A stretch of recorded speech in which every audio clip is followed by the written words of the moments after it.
নমস্কার, স্পটার নিউজে আপনাদের স্বাগত।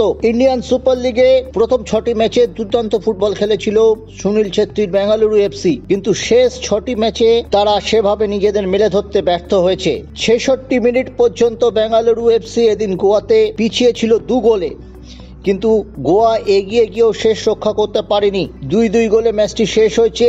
এর ফলে বেঙ্গালুরু 12 ম্যাচে 24 পয়েন্ট পেল। 12 ম্যাচে 24 মানে প্রথম পর্বের খেলা শেষের পর বেঙ্গালুরুর পয়েন্ট দাঁড়াচ্ছে 24।